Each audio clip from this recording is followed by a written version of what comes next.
What does it take to become a fishing YouTuber? I get this question a lot of the time. It's young fellas. They're catching super difficult species on very light tackle regularly in hard fished estuaries. To get to that level, you have to love it. You can see when someone's that good at something, it's not too many steps away where they go, how can I do this as a career? I love this thing. I'm actually amazing at it. How can I do this as a career? In this day and age, it's not TV, it's not magazines, sponsored angler, not really, gear tester kind of. Maybe you could try and make products. There's a few avenues, some of them pretty old school avenues. The one big one is, how do I become a fishing YouTuber? If you just want the one line answer, you have to become a filmmaker. I would say it's 90 to 95% filmmaking, 5 to 10% fishing. You have to make films. If you were super hardcore about it, you could literally go to film school with your entire thesis being how to become a YouTuber and learn all the stuff from a full-on filmmaking point of view, and you could be wildly successful at YouTube. Or there's so many resources on YouTube teaching you about how to use your editing software, how to tell story in film, not specifically for fishing, but you can apply all the storytelling and filmmaking techniques that you learn through those tutorials on YouTube to your fishing. That can be another path of getting there. You could do it without learning any of that, just through trial and error of making films, putting them up, seeing how people react, you watching it yourself, getting your mates to watch it, listen to all the feedback, and over time we'll learn naturally how to be a good storyteller, how to make a good film. There's not one set path on becoming a filmmaker. I'm not under the illusion that I'm this amazing filmmaker, or any of us are. We're making YouTube videos.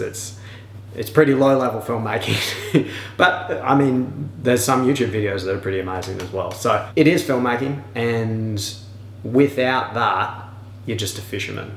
And everybody's a fisherman. Anyone can be a fisherman. Add on the filmmaking part and you have the potential to become a fishing YouTuber. You should just think of YouTube as filmmaking and fishing as fishing. That's the niche, that's the subject. But what you're doing, if you're a fishing YouTuber, is you're making films. I used to be a 3D artist, an animator.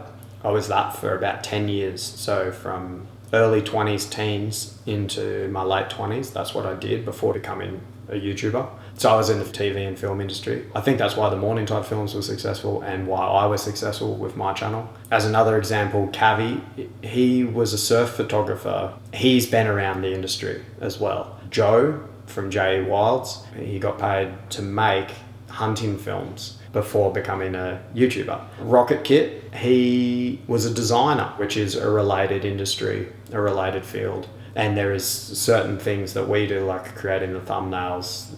Being a designer would be very handy. Then you have a crew like The Lateral Line. They were literally on TV and clearly have a very good understanding of how to put together a film.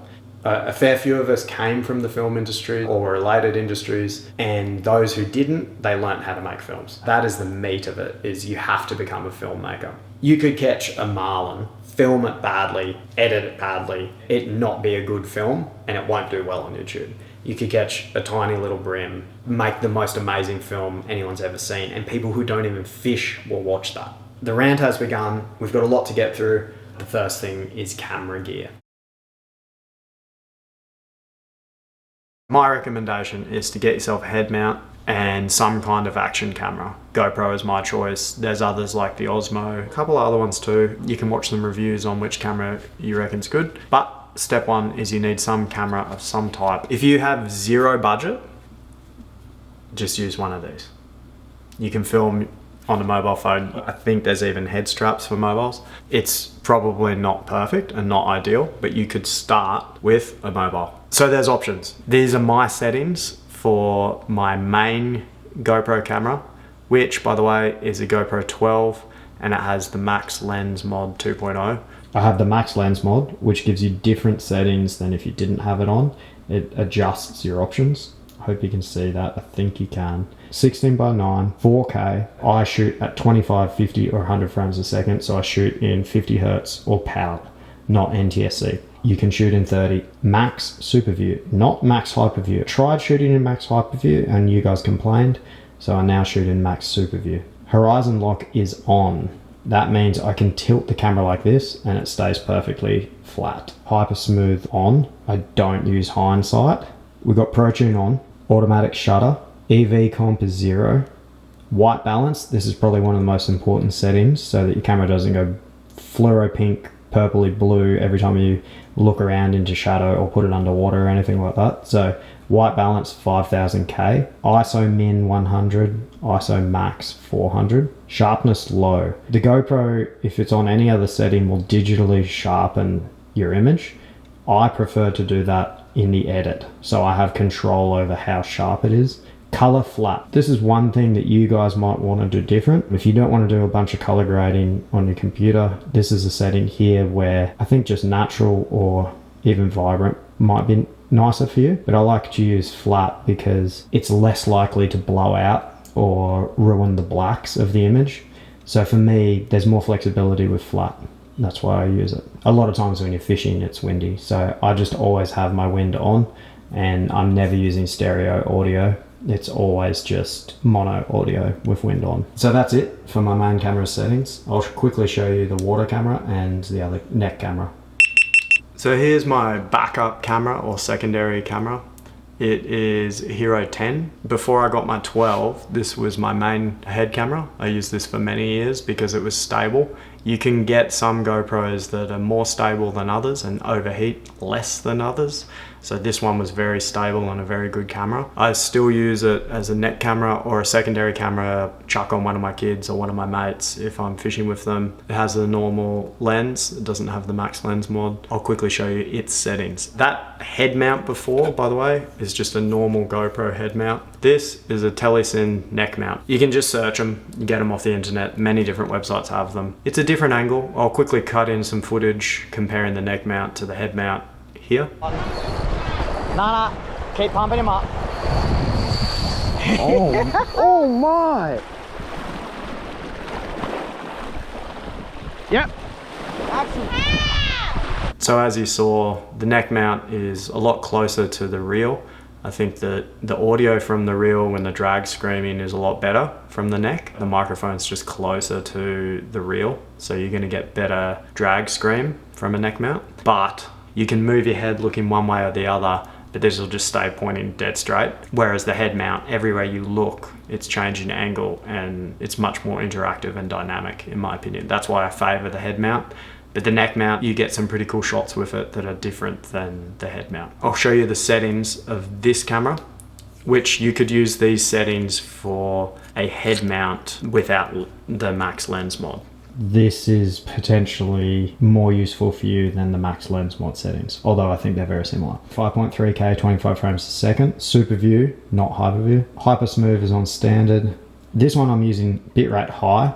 That's not an option on the max lens mod. Auto shutter, EV comp 0. White balance 5000K. Again, I'll use 5000K on all my cameras, including the mirrorless that's filming this. ISO minimum 100, ISO maximum 400. Sharpness low, color flat, we've explained that. And wind is on. Next is the water camera. So this is my water release camera. This is an 11. This camera actually was terrible and overheated all the time. After about 10 minutes of use, it would overheat. So it found a new purpose in life. It didn't become my main head cam. I kept using the 10 that I showed you before, and this one became the water camera. You're not gonna overheat in the 30 seconds filming a fish swim off. So even though it was a dud, it was still useful to me as a water camera. The mount, people ask about this as well. It's just a GoPro handle mount. I can't remember the name of it, but if you just go on the GoPro website, you'll see the one with the little orange thing, so it goes upside down and you can see it in the water if you lose it. I recommend getting something like this, but if you only had the one GoPro, rip it off your head or rip it off your neck, change the setting quickly, flip it upside down, and you can still film a water release with the one camera. These are my settings. So I'll bounce between 4K at 100 or 2.7 at 200. 2.7K at 200 frames a second. If your scene is at 25 frames a second, you can slow the footage down 8 times. But if you want more resolution, so a bit crispier image, you're limited to 100 frames a second, and you can only slow it down 4 times. 2.7, 200, that's the ultimate slow. In that case, the lens has to be on wide. Hypersmooth off, 10-bit not applicable, bitrate high, shutter auto, EV comp 0, again we have white balance 5000K, ISO 100, ISO 400 maximum, sharpness low, color flat, wind on. The big change is the frame rate. Shooting at either 100 frames a second or 200 frames a second, being able to slow it down is what makes the water footage really cool.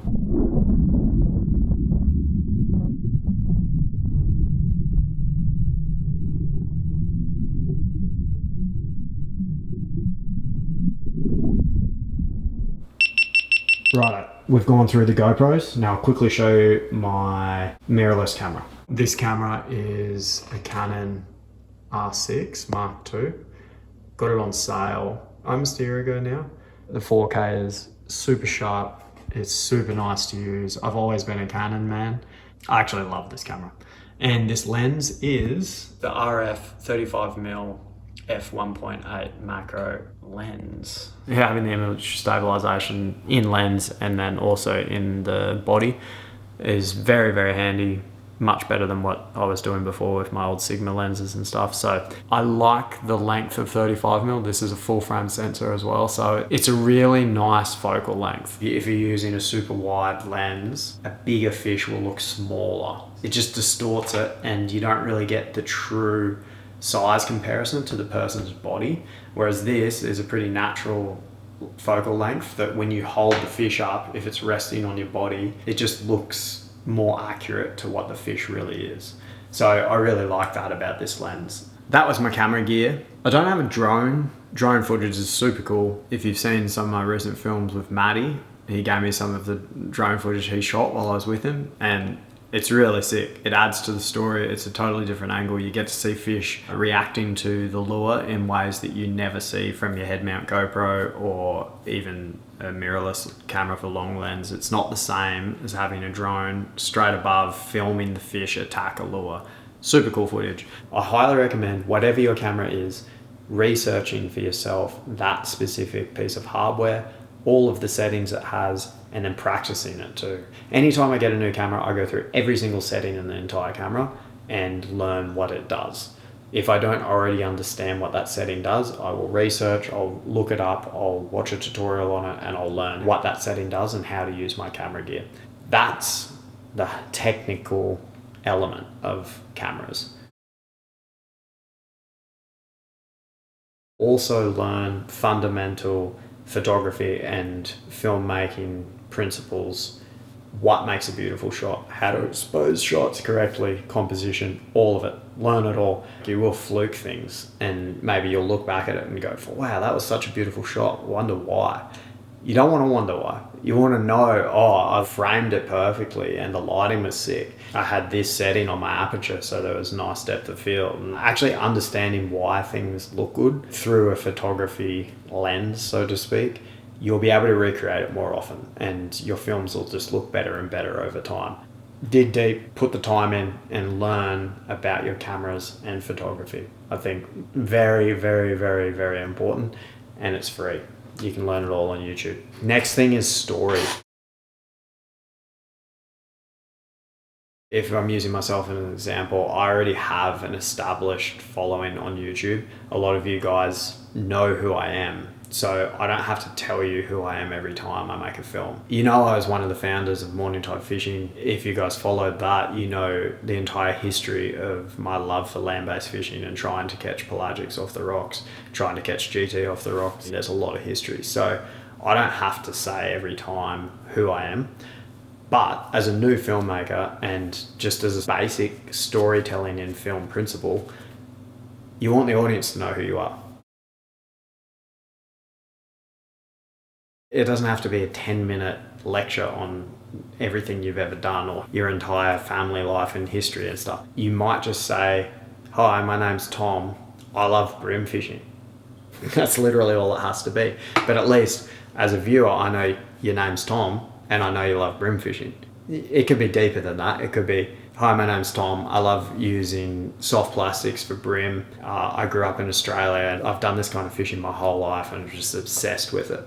It's what I live for. A bit deeper, but still it only took under 10 seconds for me to say that. You can get across who you are very quickly, and who you are isn't just your name, it's like, what are you about? What is this person? What are they into? In relation to fishing, it's just saying the style of fishing you love doing, let them know who you are. And if there's a new person, introduce them, say a little bit about them so that they know that character too. You're basically a character in a film. And even if it's a documentary, you're still a character to the audience, and they want to know that character. They want to learn about that character. So give them who you are. Tell them who you are. That's like step one. Who I am's the same, but my goals are different if I was going for GT off the rocks versus going for a flatty session light tackle. The story set up for what's going to happen that day is going to be different. The example with Tom, did we say Tom? I think his name was Tom. G'day fellas, my name's Tom. I love bream fishing, been doing it my whole life. I really love using soft plastics to chase them. I've never caught a 50 centimetre bream. I got a 48 once, and then you show the footage, but I've never landed a 50. That's what we're after today. So you give them your goal. Give them your goal and tell them why. Why do you want a 50 centimetre bream? I want to know what it feels like to hold that 50 centimetre fish in my hands. It's something I've wanted my entire life. Giving them that little bit of emotional reasoning for why you want that is better than just saying, we're chasing 50 centimetre bream today. Do you know what I mean? Like, give them a little bit of emotion. Give them a reason to care. Why do you care? Because they might care too then. So we've got who you are, Tom. What's your goal? Catching a 50 centimetre bream. Why do you want to catch that?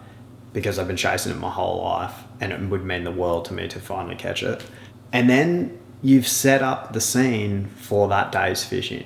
That journey now has a framework to sit within. It's very different having just those few things, which you could have said all that in under 30 seconds. Or you could have said it as you were walking up to the ledge or getting in your boat and burning out to the zone. You can do it as part of the journey. So you're not just like this telling the camera. You can do it as part of the setup for your session fishing. I think that's probably the best way to do it. This Tom character chasing his 50 centimetre bream, if it's traditional storytelling, he needs challenges. It's not just like an easy trip down to the ledge to hook your 50 centimetre bream and everything's happy. Usually in filmmaking, actually everything is quite negative and bad stuff happens because that's what keeps interest. It's like, we care about Tom, we like Tom, we want him to catch his 50 centimetre fish, but stuff goes wrong. It's not going to be smooth sailing. So you get this next section for free. It's pretty hard to catch a 50 centimetre bream. Doesn't happen every day. I've never caught one. Tom's never caught one. Whatever happened that day is the challenges. It is the journey. It's the obstacles.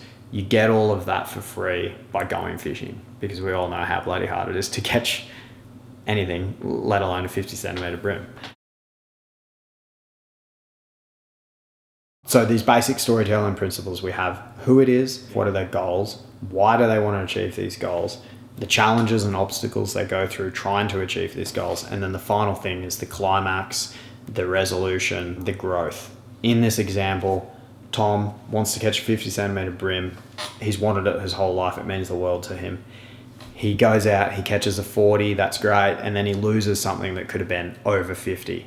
Devoed, resets, thinks about things, changes lure, maybe gets a heavier leader, there's adjustments, tries again, he hooks a 50, he sees it, it's a crazy fight, he lands it. You can just see in his face how much it means, the emotion, he might cry. That's the level of that's the level of storytelling we're aiming for here. So Tom's the stokest dude in the universe. He lands the best fish of his life. He releases it, it swims off. Super simple, but amazing story for Tom. That whole story arc for Tom might not have been that one film. It'd be amazing if it was, but like I'm chasing a 50 kilo GT off the rocks. Might not never happen. But a lot of you know that that's something I've wanted for a very long time. And a monster GT off the rocks is basically my dream fish. Will that ever happen? I don't know. Every time I go throw a heavy lure in the ocean, that's what I'm trying to do. And if it ever did happen, you better believe I'll be the stokest dude in the whole universe. Life goal achieved. So for Tom, his 50 centimeter brim, it might not come for many films or many years of filmmaking. It may never come, but that overarching story and theme will be going through all of his films. Bringing it back to the one individual film, if you could have all of that happen in one film, you've killed it. It's an amazing story. There's a big difference between that story arc, even though it's simple, and walking up to a ledge, not even filming, press record, and you're already hooked up fighting a fish, and then you put some crazy music over the top of it so you can't even hear the emotion in the fisherman's voice, catch the brim, chuck it back. There's no real substance to that. There's no reason for people to subscribe. There's no reason for people to keep watching. There's so much fishing content out there. It's just another brim. You know what I mean? But if you knew it was Tom and you knew his whole backstory and you knew the ups and downs that he had to go through to hooking that brim, it's a lot more impactful and there's a lot more connection with your audience and there's a lot more reason to subscribe. The second that you start caring about story is the second that you start getting a bunch of subscribers. That's my opinion. All of this you can learn online and research yourself. There's so many videos about storytelling in film on YouTube. It is really one of the most important things is storytelling in your film. So definitely do your research on this.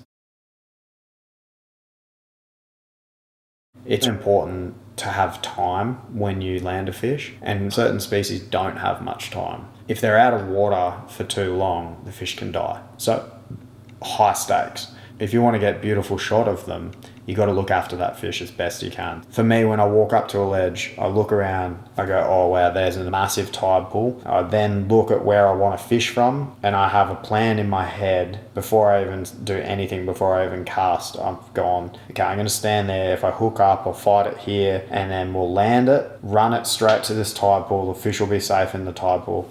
It'll be breathing. We get a couple of shots of it back in the tide pool, de-hook, and then we run down to this little edge here and we'll put it back, get the release shot. So every single part of it is planned before it happens. That can change as the tide changes. So reassessing and going, oh, okay, we can't use that tide pool anymore. It's underwater. This other one up here is the only option. If there's no tide pool, it makes it really difficult. Ledges with tide pools is so much better than ledges without tide pools for filmmaking. You just have way more time to get a nice shot of the fish because it's able to breathe. Righto. So in here we got 1, 2, 3, 4, 5, 6, 7, 8, 9, 10, 11, 12, 13. And there's 3 others sitting in the GoPros right now. So that's 16 batteries all up. I'll go through about 10 in a day constant rolling on my head cam. And just before I talk more about that, in here I have enough memory cards, 512 gigabyte, 512, I think 512, and a couple of 512s in the cameras already. I've got enough to film an entire trip constant roll for about 12 hours a day. Why is it important to have that many batteries? Some of the best footage happens when you've forgotten you're rolling. A snake jumped on my foot the other day.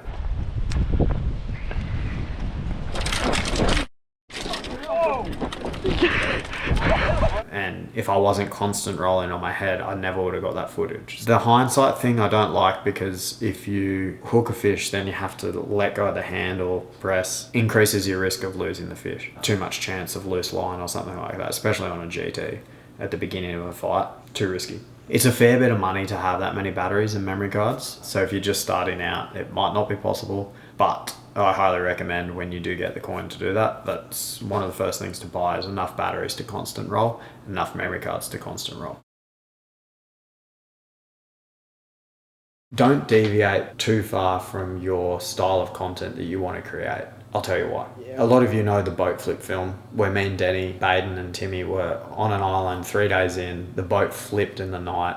We woke up to an actual survival situation. A lot of people thought that wasn't real. It's 100% real, very gnarly. Really stoked to have been able to document the whole thing, and it's a cool film, but that is not a normal fishing video. It's not my normal style of content. And what happened is I got a bunch of subscribers that watched that film, loved it, and wanted me to create survival style content. either go flip a boat again or the fake survival style stuff. They wanted survival content from me, and that's not the kind of content I want to create. As it is right now, my trips I do, my fishing, I absolutely love it. It's my passion. It's what I love. It's the kind of content I will be happy to create forever. I know survival content would feel like work to me. I know that I get over it very, very quickly. And because those subs want that survival content, when I upload a normal film, they unsub, they don't watch it, they don't click it, and the algorithm cares about that. I upload a new fishing film, those, I call them bad subs, the survival subs, see that it's a fishing film, they might not even click, they might click, watch for a second, realise it's not a survival film, unsub. Very bad for your algorithm, very bad for your channel. So there's negative consequences to uploading something that deviates from the style of content you want to create. That's that. I'm going to move on and show you some editing stuff and YouTube analytics stuff. With your editing software, you have Premiere Pro, which me and Brooksy use. I think it's very intuitive, very easy to use. You have Final Cut Pro, which Cavy uses. There's a bunch of other options. I know Maddie from Pelagic Pursuit uses iMovie. The editing software itself is not as important as editing principles. This is a great example of me editing for engagement. Basically, 2 GT come in and a shark, and they're all cruising around. I have a fish in my hand I was about to release. Even here, it's already actually cropped in on the original footage. And then as we go forwards, you can see it crops down to here where the action is. So you can really see the fish and the shark. That's something I do on almost every shot. I will crop in so that the action is more visible on screen. Even here, I'm zooming right in on the shark chasing that lure instead of just allowing it to be zoomed out. So that's just an example of using editing techniques to try and keep engagement. What you need to do is look up your specific editing software, technical tutorials on how to use it, and then also look up editing tips for film, pacing in edit, learn it all. Don't sell yourself short by thinking this is too complex. You need to go really deep into it, and you need to try and understand the fundamental principles of filmmaking.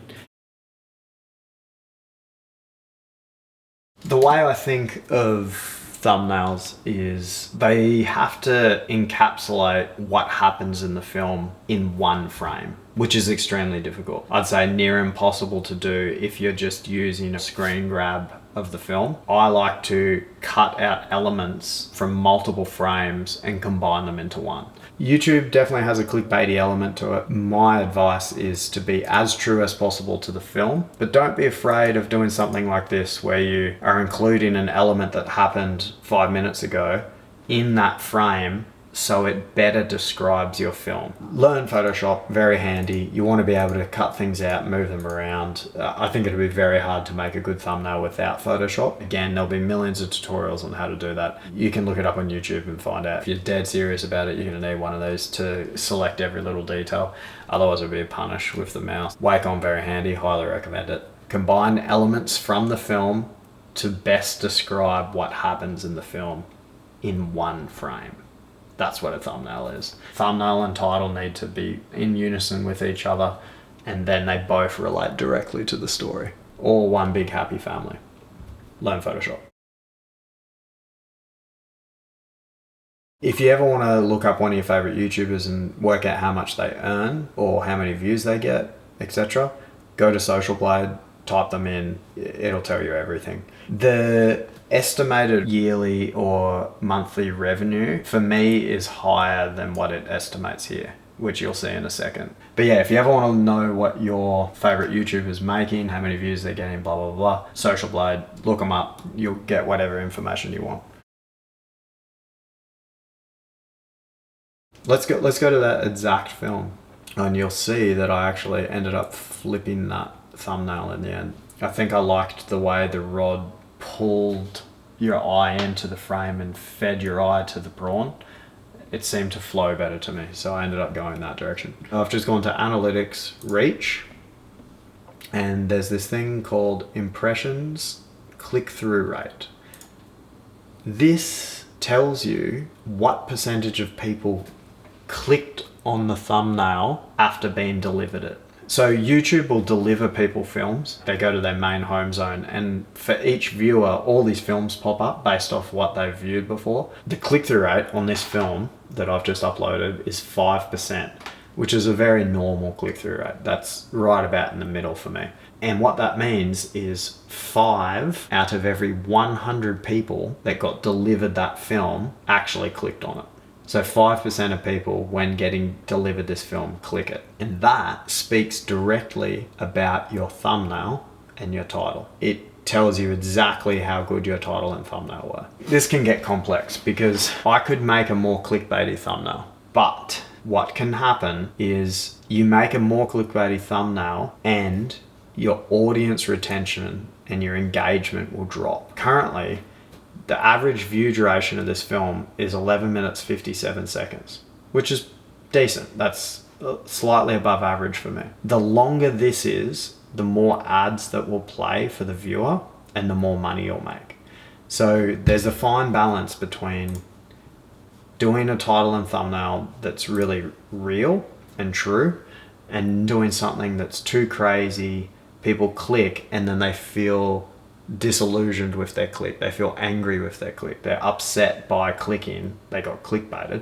And so they don't watch the film. That's why I'm happy with this thumbnail. 5%, that's okay. 5 out of 100 people click it and they're all watching for 12 minutes. I'm stoked with that.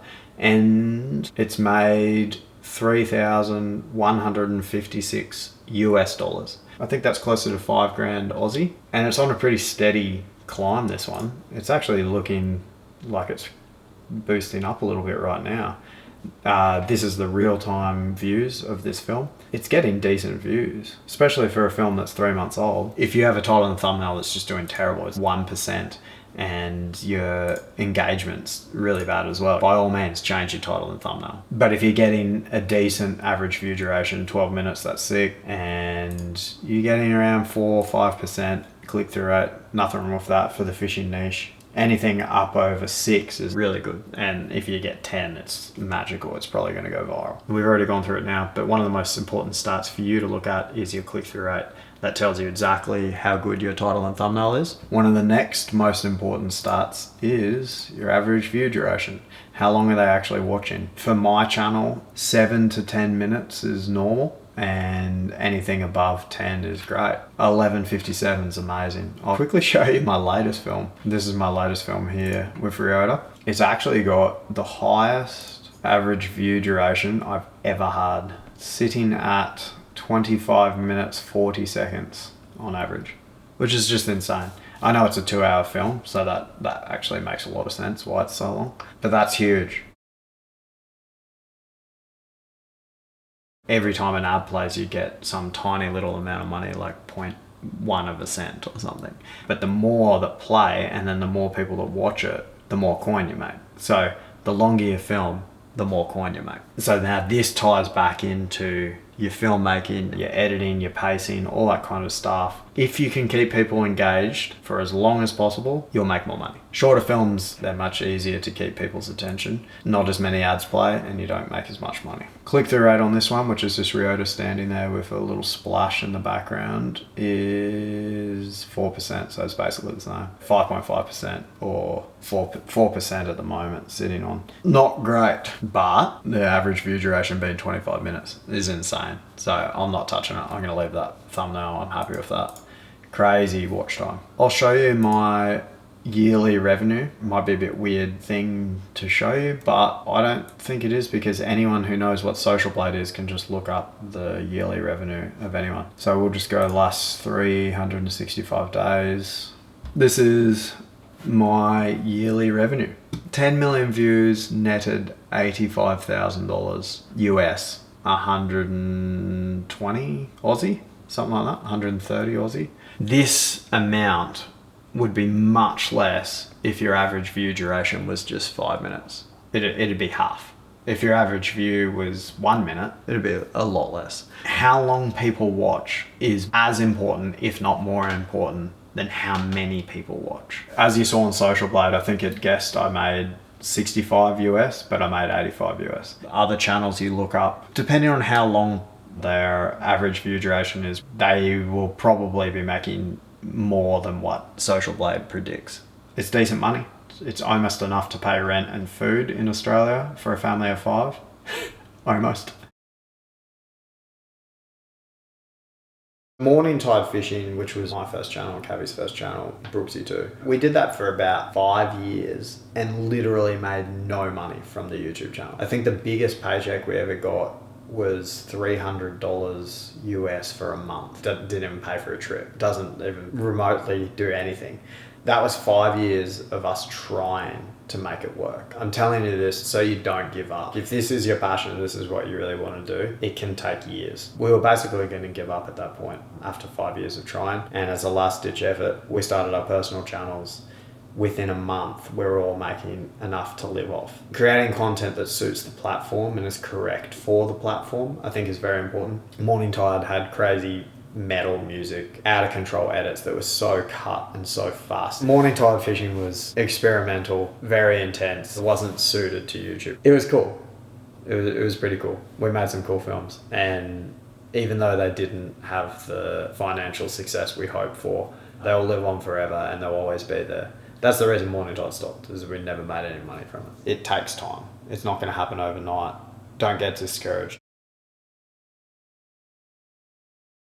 Subscribers matter a lot less now than they did 5-10 years ago. It's much more about the individual film. You could start a brand new channel, upload an epic film, and get 1 million views straight away. It's the easiest it's ever been to be discovered. You just have to get the storytelling and the filmmaking to a level that people are going to engage with, and you'll pop off. If anyone is continually getting decent views on YouTube, it's because of the content. It's not because of their subs. There's channels that have millions of subs that get no views because they've become irrelevant for whatever reason. Their content's shifted too much and their subs aren't interested anymore.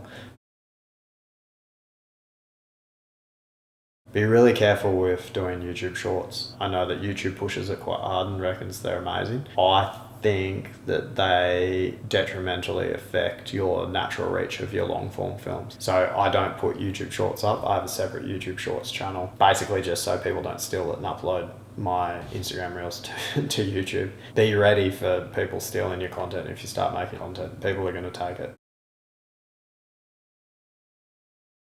Being consistent is really important. I think uploading as much as possible. I do 2 films a month, and if I could do 1 a week, it'd be better. I just can't produce that much. I'm pretty flat out to do 2 a month, especially with going away for 1 week of that month on a trip to get the footage. Whatever you can do, do it. Just think of it as the more films you upload, the more shots you have at getting your YouTube channel to take off and this becoming your full-time gig. Sponsorship's a funny thing in the fishing industry. There's a lot of old school companies in fishing that don't really realize the value of influencers. There's definitely some companies that fully do get it. I have an amazing sponsorship set up with Molossi and Daiwa I'm very grateful for. They've both supported me for years now. That's the kind of deal you want. One where everyone's stoked and everyone's benefiting. As an example for the brands out there who might be watching this, I remember morning tide fishing, early days. We caught a nice longtail on a Rapala SXR 14 GGH colour. We'd been using that lure for years. We loved it. I could buy it at my local tackle shop. I could order it online at multiple places. I used to shop around for deals for whichever tackle store had the cheapest price. A lot of time you could get them for $19 instead of $25, and you could order 5 or 10 of them at a time and get a really good deal. We released that film. That colour sold out Australia wide. I couldn't get it at my local tackle shop. Not in. I couldn't get it anywhere online.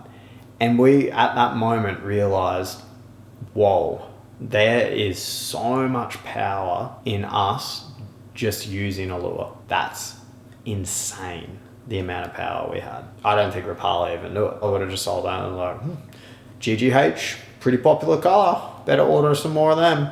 That was when morning tide wasn't even that big, and we sold out a specific lure nationwide. So to all the brands out there, support the creatives, support the influencers. and try and understand what they do and how powerful it really is. To all your future YouTubers and influencers, don't sell yourself out for the first little deal that comes your way. Deals should benefit you, not be a hindrance to you. They shouldn't hurt your content in any way. They should uplift your content and allow you to do other types of content, not bring it down. Should increase your reach, not reduce your reach. Mutually beneficial deals, the way of the future. All right, what else we got?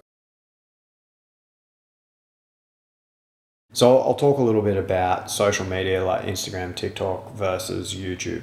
The way I do it is I'll go on my trip, come back from the trip, copy my footage, edit my footage, make my YouTube film. Whatever super exciting, virally style bits I saw while editing the YouTube film, I'll cut them out and repurpose them for social. One thing to quickly note is when you post one of your viral clips, post it to all the platforms at once. I made the mistake recently of posting one on Instagram. It went quite well, got in the millions of views. By the time I posted it to TikTok, just 24 hours later, someone had already stolen it, uploaded it to TikTok, and because they'd already uploaded it, when I uploaded it, theirs had close to 1 million views. And the way the algorithms on those things work these days is if there's copies, they push the copy, which they thought mine was the copy of his, they push its views to his one. So that's great, as long as what happened to me doesn't happen. So you basically want to be first. When you're uploading your content, make sure you put it to all platforms at the same time so no one can steal it and then upload it to that other platform before you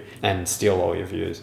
It's pretty heavy. All that stuff I talked about story, I don't think applies to Insta. You just want the most viral, out of control thing to happen possible. And that's where you, if you hate the idea of filmmaking, but you still love your fishing, you could probably go really well on social. You could probably get 1 million followers on Instagram. Forget YouTube, forget the filmmaking stuff and just go hardcore on Insta. I think that if you're a good fisherman, you're out there fishing regularly, getting good content, you could go huge on Insta. You wouldn't be making coin from the platform, but you could make good coin from sponsors or even create your own products and sell them. So there is avenues that don't involve the storytelling, crazy filmmaking stuff that we've been talking about, if you just hate the idea of all that. But I recommend just doing both. So if you can do the filmmaking stuff for YouTube, learn that and make rad films for YouTube, as well as repurpose content from YouTube to Instagram. I think that's the best of both worlds. This one's a bit complex, but if you direct link people from Instagram in a story to your YouTube film, it doesn't count as an impression, doesn't count as a click-through rate event. When they watch it, it doesn't add to the click-through rate of that film. Your most hardcore followers might be on your Insta too, yeah? And you link them in a story to the film, they go straight there.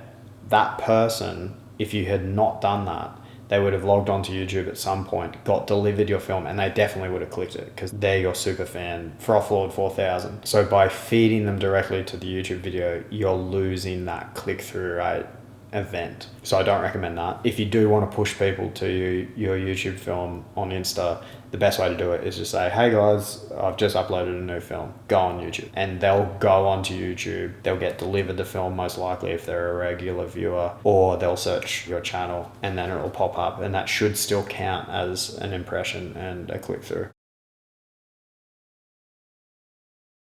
I'll talk a little about collaborations, shout outs, those kind of things. I get a lot of requests from young frothers that want to build their following, usually on Instagram, but sometimes YouTube too, and they want shout outs or to do collaborations, those kind of things. Here's the truth of it. Collaborations, shout outs, paid promotion of like a post, all of that is terrible. It does not benefit you in any way. If anything, it equates to bad subs. So remember we talked about the bad subs from the survival style video for a fishing channel. If you are a brim fisherman and you get, let's say Pelagic Pursuit, Matty, to give you a shout out on his channel, and he's like, everyone go sub to this guy. He's Tom, the brim fisherman, he's ripping. You got to check him out. Let's say 1,000 of Matty's followers go and sub to Tom, because they love Matty and they trust him and they want to support Matty. They don't know Tom, right? They're just doing that because they're Matty's super fans. They sub to Tom. Tom posts a video. It's a brim fishing video. None of them are interested in brim fishing. 5 people click it. They watch for about 10 seconds. They scrub through. They see that it's brim. they bar it. Those interactions, either not clicking it or clicking, scrubbing and barring it, terrible. That just ruined your reach. The algorithm, the YouTube algorithm will now go, ooh, his 1,000 subs, his 1,001 subs, because he had one sub before Maddie's shout out, hated his upload. We will never show that upload to any future people. We will crush it. That film never happened. No future reach for that film. So terrible result. You have now 1,000 bad subs and one good sub. The way you want to grow your channel is through natural organic reach, and on Instagram as well. You don't want people to shout you out. You don't want anything like that. It is not beneficial. It damages you. What you want is to post content that is exactly to your style, that hopefully other people engage with, and they watch it and then they subscribe to you because they love your content. That's what you want. You have to create content that they love and they want to watch more of. That is the only way it works. The other way is just a recipe for disaster and a recipe for a dead channel, basically. Don't look for shortcuts. Don't try and get shout outs. Even collaborations, if your films are too different from the person you're collaborating with and you go on a trip with them and they're like, Tom's amazing, sub to his channel, check him out. Same deal. People come over, they watch one of your films, they don't like it, they still subbed because they trusted Maddie, and then what happens is you upload, they react poorly to it, and the algorithm goes, ooh, his own subs don't like his film, we're not showing this to anyone else. Be very careful. You only want to grow through organic, natural reach on your posts. You don't want other people to share it or push followers to you. Not beneficial. Buying followers, even the same thing, very terrible. There's no shortcuts. You have to do it naturally by creating good content that people want to watch. That's the bottom line. Don't try and cut any corners. You have to do it properly. I knew I was going to make this film, and so I asked Cavy the other day if he had any tip for you guys. His answer was, position yourself in a place where you can make regular content. I thought about it for a second. I was like, oh yeah, that's actually really good. Because if you lived, for instance, in the middle of Australia, the amount of money you'd have to spend and the mission you'd have to go on to get to water, just so you can wet a line, it's too much work. So living somewhere where you're able to just head down the beach, go for a flick, get some footage is essential to being able to create regular content. Cheers, Cavy, for that tip. Lifestyle is probably the thing I love most about being a YouTuber. I work from home. The other part of my work, I go on a fishing trip. I really enjoy both. I like making films. I like the editing. I enjoy that whole side of it, but I also really enjoy the fishing. My missus works, but I'm able to be home for when the kids get home from school. If she's busy or if she leaves early in the morning, I can help with kid lunches. If one of my kids is sick or something, I'm at home. They can be home with me. The only deadlines I really have are my own that I put on myself. So I'm able to drop everything for a day and go do whatever. The views are coming in at all times. So you're asleep and you're making coin. It's not directly dependent on you showing up somewhere. If the swell was good and you wanted to go for a surf, you could surf for 2 days non-stop, not even turn your computer on, and then just work a bit harder those 2 days after to catch up. It's the overall freedom that it allows you to have, not answering to anyone. It's pretty amazing. That side of it all is just sick. If the weather's terrible and I can't get content, they start getting a bit stressed, like I won't be able to put a film up. But in general, it's a very low stress job. Yeah, that's probably the thing I love most about it, is the lifestyle. You love fishing. That's never going to be enough. It might be enough for Instagram.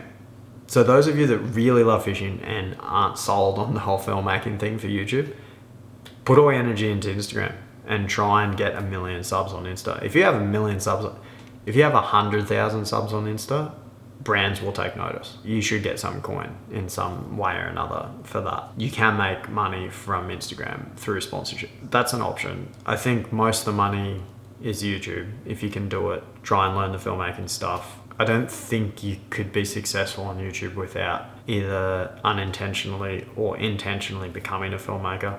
I think that that's the key. I'm sorry if it's not what you want to hear, but I think that's the truth. No matter how good you are at fishing, if you want to be successful on YouTube, you need to become a filmmaker. That's the bottom line of all of this. But I could do it. Cavy could do it. Brooksy could do it. Brooksy's an anomaly. We need to talk about Brooksy real quick. His films aren't the best. His Godfrey films are the best. Brooksy's edits, He's got an amazing character. So you can get away with a lot if you're Brooksy. If you have this sick character on camera that people just want to watch you fish, I think that that's storytelling in its own though. It's a different type of storytelling. It's not so structured, but people want to hang out with Brooksy. People want to spend time watching Brooksy catch fish and hear him heckling his mates while they catch fish. So Brooksy's an anomaly, but character is a very important part of all of this. Again, just to reiterate it all, I think that the least important thing is how good you are at fishing. You could really be starting fishing for the very first time, learning your first knots and having your first casts, document it in an amazing way. Everyone would watch it. People who don't even fish would watch it. So it's not about the fishing. It's about the filmmaking. If that was a lot for you, or everything we've just said about filmmaking, cameras, photography, computers, editing, all that stuff, if it seems like a lot but you still really want to do it, I just suggest having that mindset of, I'm making a film today. I'm going to go out and I'm going to shoot some really cool shots of fishing, and I'm going to try and edit it, and I'm going to try and make a film. If you just have that one little shift, I think that over time you'll start looking at things from a filmmaking perspective as opposed to a fishing perspective. Become a filmmaker, study filmmaking, and you'll be successful on YouTube. Hope you enjoyed it. It's 3 a.m. I haven't had a shower and I went for a swim at the beach. I'm all salty and sweaty. 3 a.m, see? The lifestyle's great. You stay up to 3 a.m. talking because it's the only time the house is quiet. Because you're a YouTuber. Be a YouTuber, mate. Stay up to 3 a.m. Oh, I'm going to quickly show you these 2 pictures up here because I reckon I'm going to get a comment about them. You know Nickel? He is one of the Molossi brothers. He used to be a tattoo artist, and he actually hand draws these with biro pen. You know, the blue biro pen you had when you were at school? Mental. The Molossi boys gave me that one when I got my first jack. And they gave me that one years ago. Beautiful longtail. And there's the boys sitting on the banger. What started it all? Oh, morning tide. That one's by Dean Carroll. That's my little office zone, surrounded by fishing, and that's where I spend most of my time. Literally 10 hours a day while editing there. But it's the 10 hours that I get to choose, mate. It's 3 a.m. Shh, go to bed. Who's that talking? Oh, it's me again. I know that not everyone's going to get that delivered, so I do expect the question to keep coming up. I'm stoked to have a film now that I can send them that's in depth, hopefully enough to get them started and point them in the right direction. Hopefully it helped you. Cheers for watching, fellas. You.